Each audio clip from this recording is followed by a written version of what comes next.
Welcome to A Cup of Tea, where we are interested in how academic research can make the world better, or at least change the world. Today, I'm having a cup of tea with Danny Miller, Professor of Anthropology at University College London and Head or Director of the Centre for Digital Anthropology. Right. Now, a cup of tea, it's a global commodity. Right. It's a British tradition. What are you having today, Danny? Well, I specified, could I have some Chinese tea? Why did you choose Chinese tea? Well, in a way, I feel it's not that I'm choosing Chinese tea, but I found that Chinese tea is kind of choosing me. Okay. Because what's happened, particularly in like the last 10 years, is I've got more and more Chinese students coming, and particularly then Chinese PhD students. And when they come, sometimes their parents come to visit. Oh, wow. And inevitably, they bring me tea from China. Ah. Now, what I think matters more than that is that these PhD students, I mean, like I said, 3 finished this year. The quality of this work is absolutely outstanding. Yeah. I mean, they're conscientious, creative. It's some of the best PhD work I have ever had the fortune to supervise. So I sort of feel I'm the beneficiary of this. So I feel I should drink to that. And the appropriate thing to drink would be a cup of Chinese tea. I'll say cheers to your China tea. Great. Okay, thank you for that. So, with all these great students you have, if you had £1 million to research something, how do you spend it and what do you spend it on? I really do want £1 million right now because Okay. I have the topic. I want to study something called companion AI. And this is something that has developed especially really in the last few months. Yeah. What's happening in China, US, all over the place, is that AI is now coming in kind of anthropomorphised form. So it can be a friend, a lover, a secretary, all these kind of, it has, names, you relate to it, possibly textually, possibly talking to it. And actually it even starts to become part of the family. So for example, my students talking about what's going on in China, saying, when my mum and dad argue about something, they turn to companion AI to decide which of them was right. Plus, people develop all these kind of relationships. And we're talking about huge numbers of people, and I think it's going to grow very fast. Now, if you think about anthropology, I mean, when I started, we were concentrating on things like kinship. So if suddenly there is a new member of the family and that's likely to become ubiquitous, because I think this is going to go everywhere, this really changes things. And I really want to know what happens. So it's important to understand it because the consequences are going to be profound. So that's what I want to study. Fantastic. Are you going to study how people interact with it, or have you got specific questions about, behaviors, or are you open to just I do very, very open research. What's your anthropological methodology? My methodology is precisely openness. That is to say, I'm one of those people who go in and do field work because I don't know what's happening, and I'm not making presumptions as to what's happening. My job is to find out, and if it turns out to be something completely different from what I originally expected, that's a discovery. That's good news. I will go out there and actually try and be in a position to observe, to listen, to talk to people, and see, are they using it for their, emotional well-being? Are they absolutely in love with, this avatar or whatever? Is it somebody they think of in terms of somebody that they knew? So it's like a fake of a celebrity they'll never, who knows? But the only way to find out is through being there. And that's essentially what we do. We're the ones who try and not make these suppositions, not judge it beforehand, but be there. Because that's the scholarship. So are we talking about a companion AI that's personified, that looks like what we used to call a robot in a home or in a social situation? Or are we simply talking about listening to a voice or reading texts from things on the devices that we use every day? Yeah, the vast majority of it is the latter, but that can include, for example, a screen avatar. Yeah. That you are actually sort of looking at and is interacting with you. But it can be just textual. So, you working something like ChatGPT, you start to give it a name and you start to have constant interaction. You start to think of it as a person. I mean, the physical at the moment, I would say probably the leading technology is something like sex robot. That's where basically, I mean, there are now brothels which actually have combined AI and as close to physical as they can get. But that's a tiny fraction of what's going on, and it's not what I'm studying. I'm looking at the everyday sort of as though it's part of the family. So do we know, and when you say part of the family, then we're talking about domestic, familial settings, or when you say part of the family, part of the team, is that what you mean? Well, I think it goes back to what I was saying about, you're talking to it in the way you would talk to a brother or sister. You're getting advice from it. And in a way, it almost has certain advantages over human family members, because if you talk to companion AI, you can tell it anything and they're not going to tell anybody else. You sure? Are we sure? We're pretty sure compared to, well, how put it this way. You say a lot of things to people in everyday life that they claim they're not going to tell anybody else. How often do they? Exactly. Right? So I'm Irish. Compared to that, sure, I would trust a companion AI. And they know more. I mean, if I ask you your opinion about something, oh yeah, you're an academic, you might give me a reading. Companion AI has read thousands of libraries. They know stuff. So there is a trust that people have in companion AI that they might not have in human beings. They're not going to nick your boyfriend. You can turn them on and off when you choose. You can see why people, I mean, hopefully they're not going to displace human-to-human contact, but when you see, 500 million people interacting with these things, then it follows that they must have reasons why they think this is actually valuable for them. And that's what you're finding out. What does theory, or what does social science or anthropology, as we understand at the moment, predict will be the effects of something like this? I just finished a paper alongside somebody else called Divine Boyfriends. And I'll explain why the title. Because you look at that and you say, wow, we are dealing with non-human beings and they're becoming intimate companions and all of this thing. And I'm saying, have you ever heard of something called religion that existed for a couple of thousand years? Yeah. And actually, if you are secular and do not believe in that religion, then weren't those people dealing with non-human beings and often thinking that these were the most important figures in their lives? So having a little favoured patron saint Absolutely. and a little companion AI are the same sort of thing? No, they're not the same, but I do think that anthropological knowledge built on a century of studying the anthropology of religion can actually help you in studying these things. And so, for example, in the Divine Boyfriends, we were looking at people in love with. I mean, here, they say the boyfriends, the point about them is they love me unconditionally. They'll never betray me. And it's reminiscent of the sort of sense of God is love. The one thing you can feel about in religion is this is the rock. This is what you can rely on in your life. So yes, I think there are precedents and parallels. And as an academic, I want to actually use all that knowledge and those perspectives and not start from scratch or this is totally gimmicky. I mean, there are unprecedented aspects of this, of course. They are not the same as in spirits, but we can learn something from putting them together. Wonderful.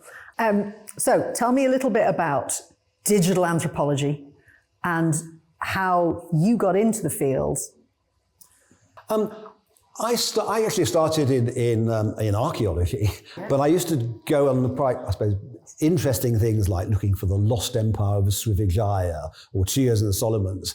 And eventually I realized, living people, they're actually quite interesting. So I kind of switched, but I continued to have this interest in how you understand people from objects, because that's what archaeologists did. So when I first came to UCL, I was working material culture.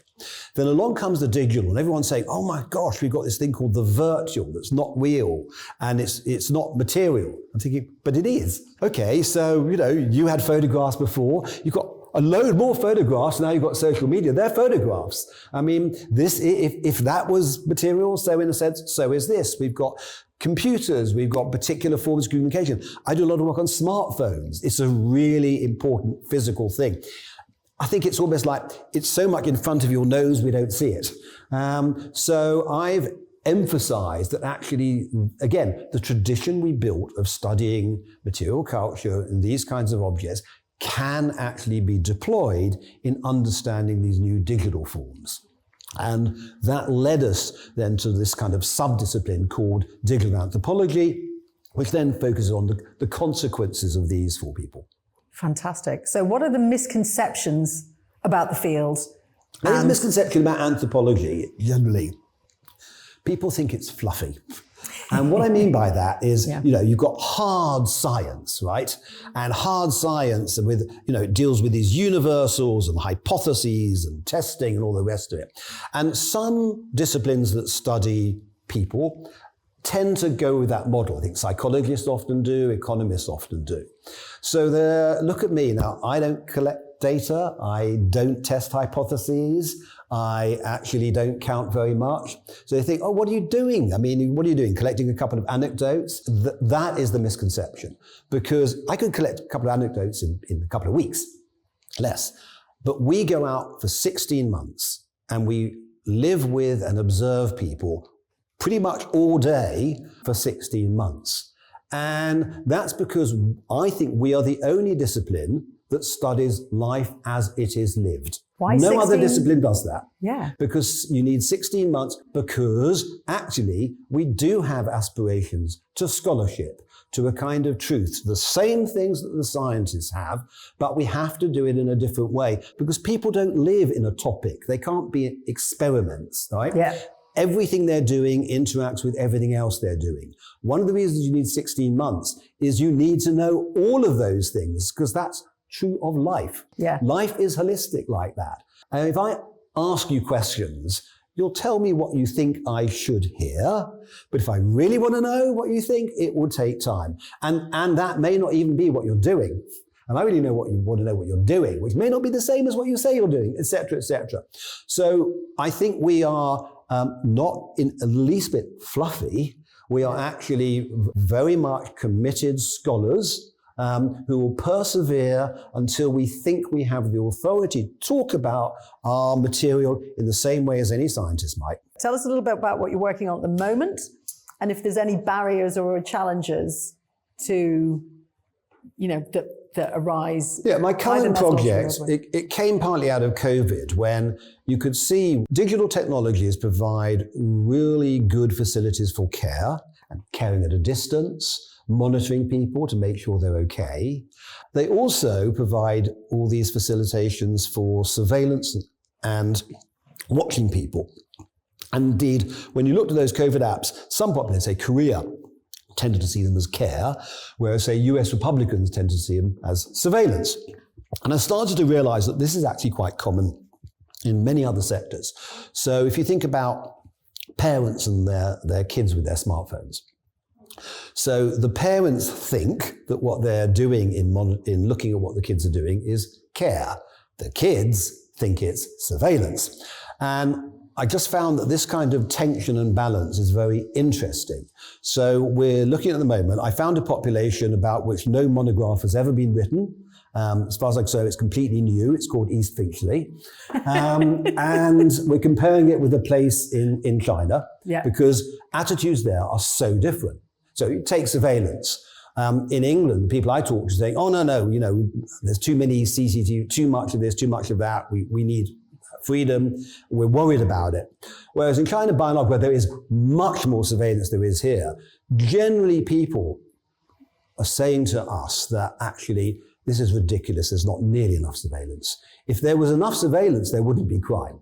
So why is the government failing to provide the kind of levels of surveillance that we think we should be having? We have a book about to come out with UCL Press, actually on understanding China through digital anthropology. And this is one of the key points we're making. The digital is a technology, and the history of technology is very, very different. So in China, traditionally, technology has been seen as something where the responsibility of the emperor is really twofold. One, to use technology to benefit the welfare of people, and the other is to create social harmony. Yeah. Whereas you look at discourses in the West, look at the treatment of the Industrial Revolution, capitalism, or any new technology that comes up. Instead of seeing it as enhancing humanity, we've tended to see it as actually taking away our humanity. And you see it in the press today.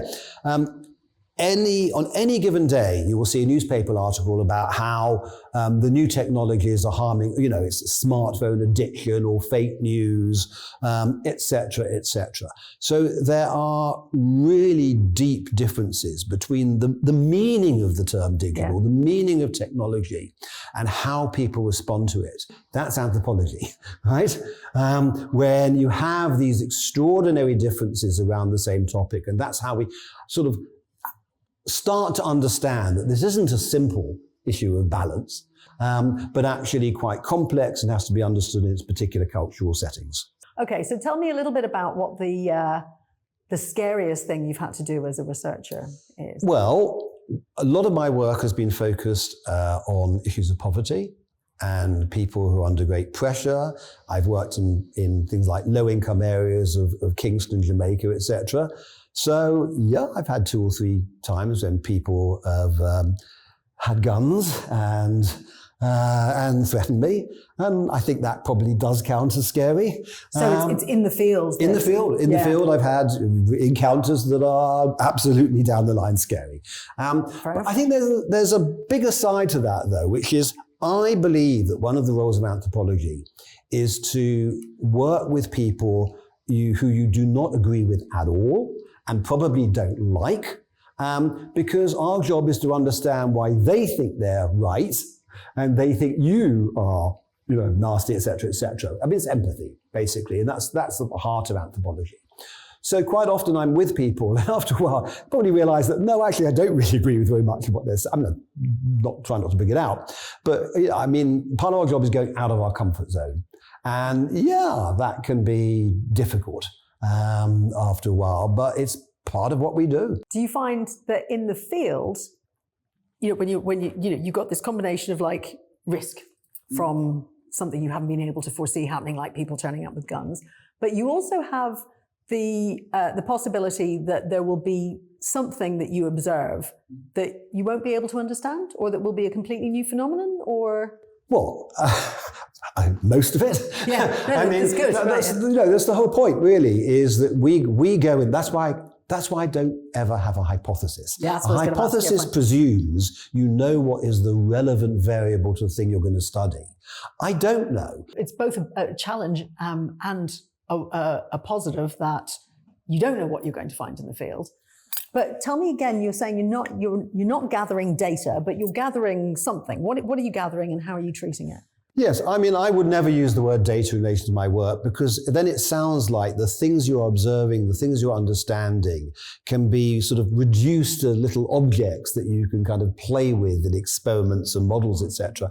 But I mean, any parent who's dealing with their kids quarreling, I mean, you try reducing that to data and see where you get, right? You have to have that more general understanding in the context of previous quarrels, the context in which that took place. You're trying to make judgments as to what actually is going on. And that is ordinary, normal life. I mean, you cannot start putting that into little boxes called data. They're not commensurate with each other. They are in themselves unique. And yet you can't refuse the challenge of actually trying to understand them. I insist that we persevere, we listen to it long enough, because what you will get eventually is you'll get things like typicality. Is this person saying the same thing that you've now heard 30 times from other people, or are they kind of on a limb? What is normative? What is appropriate? What is common? If you're there for 16 months, those things seem to emerge. So at the end of it, you do start to feel you could talk with authority about things that are thoroughly qualitative, that cannot be put into little boxes like data. So in rejecting datafication, if you like, yes. Is there something that the other social sciences can access there, or is anthropology unique in that rejection of datafication? I think the way we work is ethnography, and we're not the only discipline that uses ethnography. You'll find it in human geography and sociology sometimes, but ethnography is different in that respect. And I think as a method, no, it's not commensurable with these other disciplines. But can they learn from us? Certainly hope so, because I think we have the best understanding of what actually is going on, the best means for developing analysis, explanation, understanding.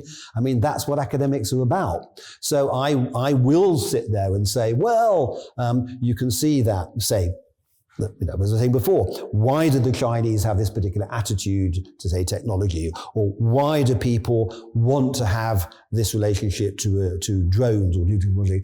These are questions that are important. Yes. And every discipline will want to know, in a sense, the answer to that. But I think if you want to know the consequences of these for people, that's what we do.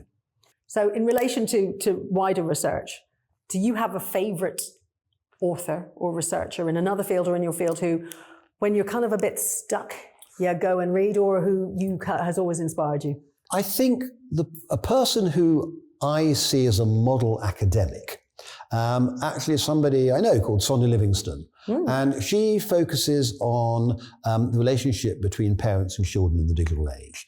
And what I like about her work is that this is something which people are so opinionated about. It's doing this to the kids, or, we have to have this kind of action.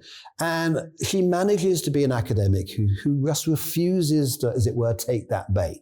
She says, no, I am interested in evidence. If something is inconclusive, I've got to stick out and say, no, the evidence is inconclusive. I refuse to just accord with what you're desperately trying to get me to say. So that's one of her qualities. The other, which I really like, is the breadth of the way she works. So she will do ethnography. She will do the same kind of thing I do, and she respects ethnography, but she'll also do, European-wide comparisons, and she also takes it to policy and advice. So she works with European governments when it comes to, okay, you've done all that, but then what should be the impact on things like EU regulation and governmental policy concerns, etc. So, and I admire that. I think that we should, we shouldn't be divided into theorists and, or empirical observers or people who advise policy. We should have the spectrum. So how can this approach and what you understand about ethnography and what you found out in all your research help us solve the big problems of the world? Okay. Yeah, I think, you take this term digital anthropology, and a lot of people find it strange because the digital is, fast moving. It's like changing every year.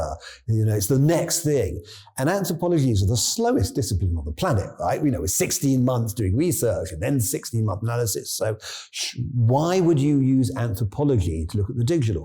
And the answer is that what surely matters most to us is not that this digital is there, but what are the consequences for people? How is it changing people's lives?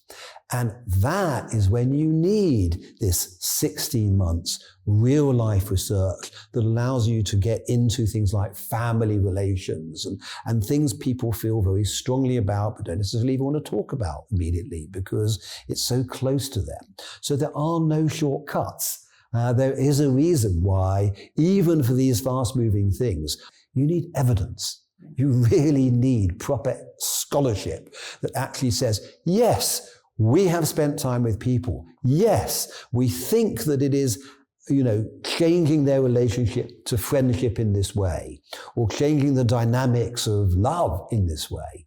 And because we've watched it, we know this is not a universal, everybody's different. We can give you the spectrum of impacts that it's having.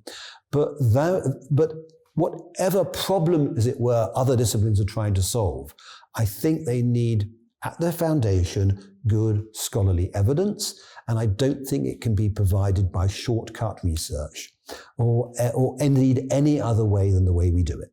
Okay, so it's evidence, not data. It's evidence, not data. Okay, I love it. So the next question we've been asking people is almost ridiculous to ask after all this. But for you, as a researcher then, will artificial intelligence, agentic intelligence, AI, whatever, is it going to transform your job? Is it going to take your job? Is it going to have any impact on your job at all? AI rejuvenates my job. It's exactly the kind of thing I'm looking for because it is iconic in a sense of what I've been saying. You've got this massive new thing. It's really going to have a profound impact and we don't know what it is. And I will bring that back to actually my own teaching here.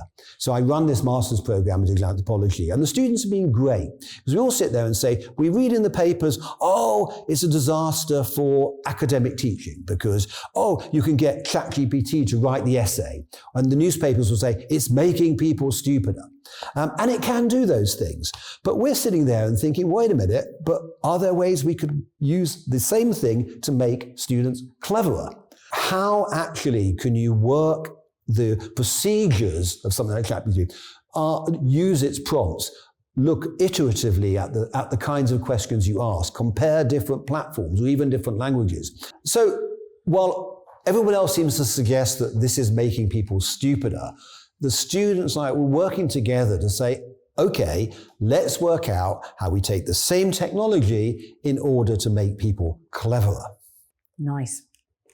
So given that rejuvenation, or one piece of rejuvenation, what are your hopes and fears for research in universities going forward? It's been a funny year to be a researcher in a university, particularly in an American university, and we've all had to start thinking about what that might mean for us. So what are your hopes and fears for how we... Yeah, I mean, I think I've been fortunate. I lived almost a golden age where, for hundreds of years, these universities have been fantastic for research and intellectual thought. And for most of my life, I've been able to engage with that. But you're right, we can't be sanguine now because you have, a country which is essentially the government thinks that what it should do is extortion, in effect, from universities. And even if that isn't going on, you can see the way universities are being geared to more business orientation, so that what we're supposed to do depends more on where the money is coming in from. And also, I worry actually about research that is funded does that then buy? I mean, I've never done a consultancy. I worry about whether the funding actually influences the research results. So I obviously retain the values that I started with. I really hope that the young researchers coming in today find a way through this and are enabled to keep what in the end I think is fundamental to all of this, which is some kind of integrity.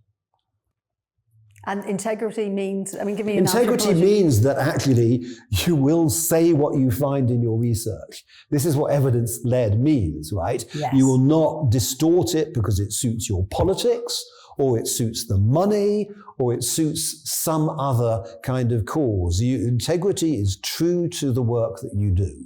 And I think that's why I call it fundamental to academia, because that's our responsibility as scholars. I don't think we should even try and top that. I hope you've enjoyed your cup of tea. Very much, thank you. Exactly, that was a very productive cup of tea for us. And one with a great deal of integrity. Thank you very much. Cheers. Cheers. Danny Miller.